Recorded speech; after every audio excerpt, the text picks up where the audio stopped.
राम की नई नई शादी हुई थी। वो अपनी पत्नी के साथ हनीमून मनाने के लिए नेपाल के कालिंचोक जा रहे थे। वो अपनी कार में मजे से गाने बजाते हुए पहाड़ी रास्तों का लुत्फ उठा रहे थे। रास्ते में उन्हें एक जगह से हिमालय का बहुत सुंदर नज़ारा दिखा, तो उन्होंने सोचा कि क्यों ना यहाँ रुककर कुछ तस्वीरें खींची जाएं।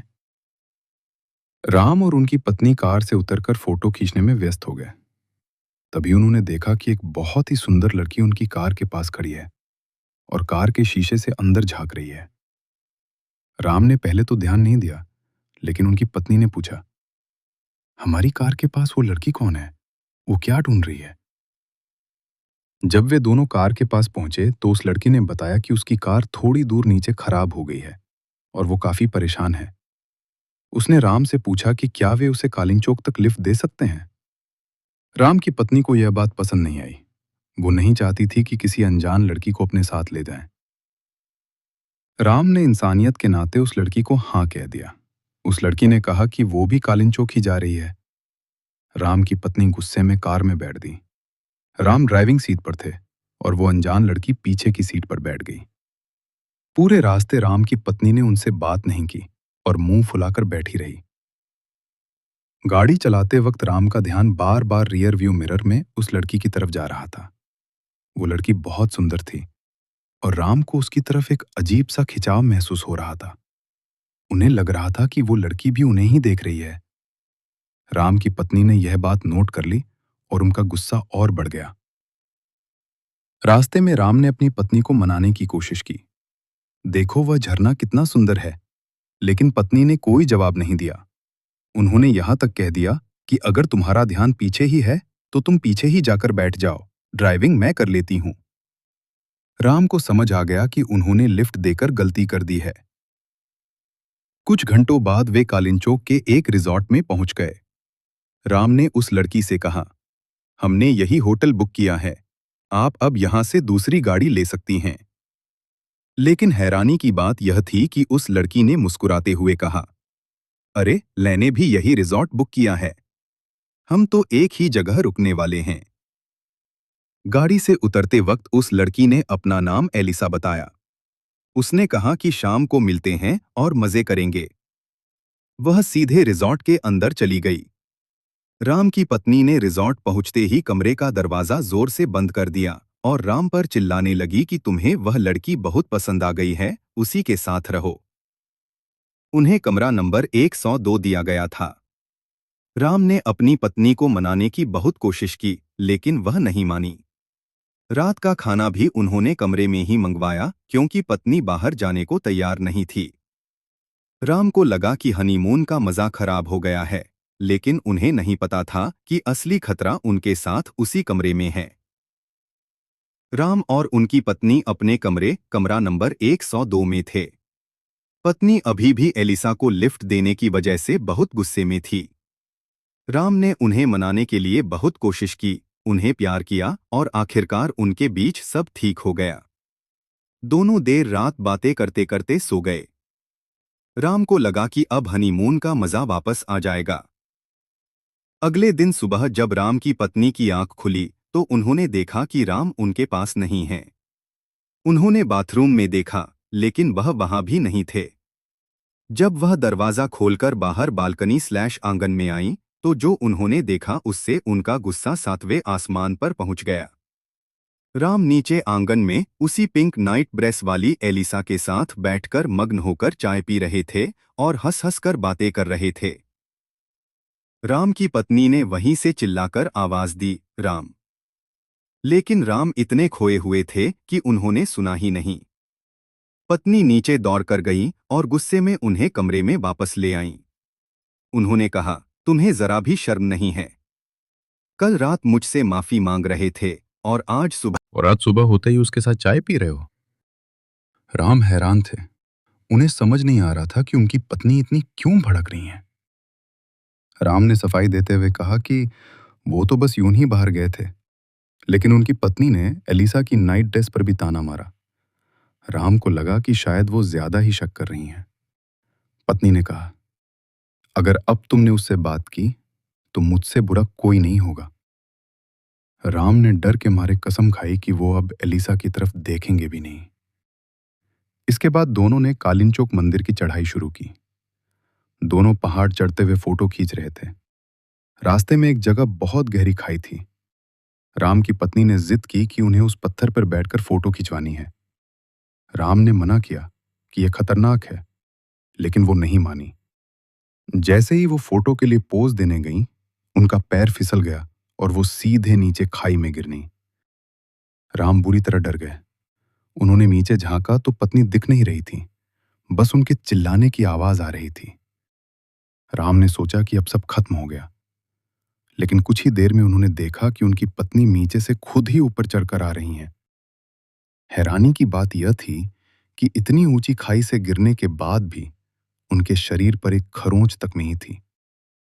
उन्होंने कहा, मैं एक पेड़ की जड़ में अटक गई थी, इसलिए बच गई। ऊपर आने के बाद पत्नी ने कहा कि उन्हें मंदिर नहीं जाना, उन्हें बहुत थकान हो रही है।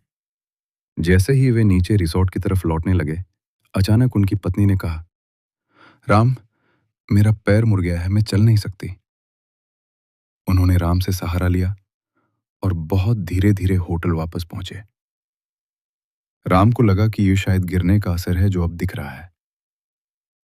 पहाड़ से गिरने के बाद राम की पत्नी को वापस होटल आने में बहुत समय लगा। उन्हें चढ़ने में जितना वक्त लगा था, उससे कहीं ज्यादा वक्त उतरने में लगा, क्योंकि उनके पैर में बहुत दर्द था। होटल पहुंचते ही पत्नी ने कहा, राम, मेरे पैर बहुत दुख रहे हैं, मुझसे अब सहा नहीं जा रहा, क्या तुम मेरे पैर दबा दोगे? राम को उन पर तरस आया और वो कमरे के अंदर उनके पैर दबाने लगे। पत्नी ने कहा कि उन्हें बहुत तेज सिरदर्द भी हो रहा है और शायद बुखार है। राम तुरंत दवा लेने के लिए बाहर निकले। उन्होंने आसपास की दुकानों और किराना स्टोर पर ढूंढा, लेकिन कहीं दवा नहीं मिली। अंत में उन्होंने होटल के रिसेप्शन पर पूछा। रिसेप्शन वाले व्यक्ति ने उन्हें एक सिटामोल की गोली दे दी। जब वो कमरे में वापस आए तो पत्नी ने दवा खाने से मना कर दिया और कहा, दवा रहने दो, बस मेरा सिर दबा दो। रात का खाना उन्होंने कमरे में ही खाया। खाना खाने के बाद पत्नी फिर से पैर दबाने लगी। राम को अचानक महसूस हुआ कि उनकी पत्नी आज बहुत अलग और आकर्षक लग रही हैं। दोपहर में जो वो थकी हुई और बीमार लग रही थी, वो अब अचानक बहुत सुंदर और ऊर्जावान लग रही थी। राम को उनकी तरफ एक गहरा खिंचाव महसूस होने लगा और उन दोनों के बीच संबंध बने। जब वो दोनों साथ थे, तभी सन्नाटे को चीरते हुए राम का फोन बजा। रात का समय था और नंबर अनजान था, इसलिए राम ने पहले 2 बार फोन नहीं उठाया। उन्हें लगा कोई परेशान कर रहा है, लेकिन जब तीसरी बार फोन बजा तो उन्होंने फोन उठा लिया। दूसरी तरफ से एक भारी आवाज आई, क्या मैं राम जी से बात कर रहा हूं? मैं चरीकोट पुलिस स्टेशन से इंस्पेक्टर बोल रहा हूं। इंस्पेक्टर ने कहा, राम जी, आपकी पत्नी का एक्सीडेंट हो गया है। वो पहाड़ी से गिर गई थी और गांव वालों ने उन्हें गंभीर हालत में अस्पताल पहुंचाया है। आप तुरंत अस्पताल पहुंचिए। राम के पैरों तले जमीन खिसक गई। उन्होंने कांपती आवाज में कहा, आप क्या कह रहे हैं? मेरी पत्नी तो यहीं मेरे पास बिस्तर पर सोई हुई है। फोन कान पर रखे हुए ही राम ने धीरे से पीछे मुड़कर बिस्तर की ओर देखा। चांद की हल्की रोशनी में उन्होंने जो देखा, उसे देखकर उनकी चीख निकल गई। बिस्तर पर जो औरत लेटी थी, उसके शरीर पर चमड़ी नहीं थी। राम को उसके शरीर के अंदर के अंग, धड़कता हुआ दिल, फेफड़े, नसें और हड्डियां साफ दिखाई दे रहे थे। वो कोई इंसान नहीं, बल्कि एक मांस का लोथड़ा जैसा लग रहा था। राम समझ गए कि ये उनकी पत्नी नहीं, बल्कि कोई यक्षुनी या बुरी आत्मा है जिसने उनकी पत्नी का रूप लिया है। वो डर के मारे कांपने लगे। उन्होंने चुपके से अपनी गाड़ी की चाबी उठाई और बाहर भागने की कोशिश की। जैसे ही वो मुड़े, मेज पर रखा कांच का गिलास नीचे गिरकर टूट गया। उसकी आवाज से बिस्तर पर लेटी वो आकृति जाग गई। जैसे ही वो आकृति जागी, वो वापस राम की पत्नी के सुंदर रूप में आ गई। उसने प्यार से पूछा, राम, कहाँ जा रहे हो? राम ने खुद को संभाला और झूठ बोला, एक इमरजेंसी कॉल आई है, मुझे तुरंत चरीकोट जाना होगा, तुम यहीं रुको। वो बिना पीछे मुड़े गाड़ी लेकर सीधे अस्पताल की तरफ भागे। रात के 2 से 3 बजे वो अस्पताल पहुंचे और देखा कि उनकी असली पत्नी वहां बेहोश पड़ी थी और उसके पूरे शरीर पर चोट के निशान थे।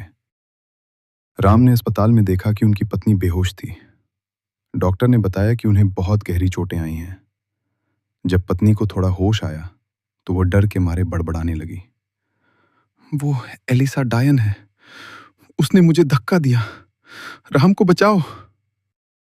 राम को अब समझ आया कि जब वो पहाड़ से गिरी थी तो वो खुद वापस नहीं आई थी, बल्कि वो यक्षिणी उनकी पत्नी का रूप धरकर ऊपर आ गई थी। वहां मौजूद इंस्पेक्टर ने राम को बताया कि यह इस इलाके में पहली बार नहीं हुआ है। उन्होंने बताया कि एक बार पहले भी एक ऑफिसर के साथ ऐसी ही घटना घटी थी। वह यक्षिणी अक्सर सुंदर लड़कियों का रूप धरकर मर्दों को मोहित करती है और फिर उनकी पत्नियों को रास्ते से हटाकर उनकी जगह ले लेती है। इंस्पेक्टर ने मशवरा दिया कि राम को तुरंत किसी तांत्रिक से मिलना चाहिए। अगले दिन राम एक पुराने तांत्रिक के पास पहुंचे। तांत्रिक ने राम को देखते ही कहा, मुझे पता था तुम आओगे। तुम्हारे पीछे एक बहुत बड़ी शक्ति लगी हुई है। तांत्रिक ने बताया कि वो लड़की जिसे राम ने लिफ्ट दी थी वो एक यक्षिणी थी जो राम पर मोहित हो गई थी। क्योंकि राम की नई नई शादी हुई थी, इसलिए वो उसके लिए एक आसान निशाना बन गए थे। तांत्रिक ने समझाया कि यक्षिणी ने राम को अपना पति मान लिया था। वो उनकी असली पत्नी को खत्म करके हमेशा के लिए उनके साथ रहना चाहती थी। राम ने जो रात को कमरे में देखा था, बिना चमड़ी वाला शरीर, वो उस यक्षिणी का असली रूप था। तांत्रिक ने राम को एक जंतर ताबीज दिया और कहा कि इसे हमेशा अपने पास रखना, वरना वो वापस आ सकती है। तांत्रिक ने कहा कि उनकी शक्ति सिर्फ इसी इलाके तक है, लेकिन अगर राम हमेशा के लिए इससे पीछा छुड़ाना चाहते हैं तो उन्हें भारत में काशी जाना होगा। वहां एक बड़े बाबा हैं जो इस यक्षिणी के बंधन से उन्हें मुक्ति दिला सकते हैं। राम ने उनका पता लिया और अपनी पत्नी के थोड़ा ठीक होते ही उन्हें लेकर काशी निकल गए। राम के भतीजे ने बताया कि काशी में विधि विधान करने के बाद अब राम और उनकी पत्नी बिल्कुल ठीक हैं और भारत में ही बसे हुए हैं। इस कहानी से ये सीख मिली कि कभी भी सुनसान पहाड़ी रास्तों पर किसी अनजान सुंदर लड़की को देखकर मोहित नहीं होना चाहिए और लिफ्ट देने से पहले सावधान रहना चाहिए। तो दोस्तों, ये थी यक्षिणी की सच्ची और खौफनाक कहानी। अगर आपको ये वीडियो पसंद आई तो लाइक करें और चैनल को सब्सक्राइब करें। आपका इस कहानी के बारे में क्या सोचना है, कमेंट में जरूर बताएं। मिलते हैं अगले एपिसोड में।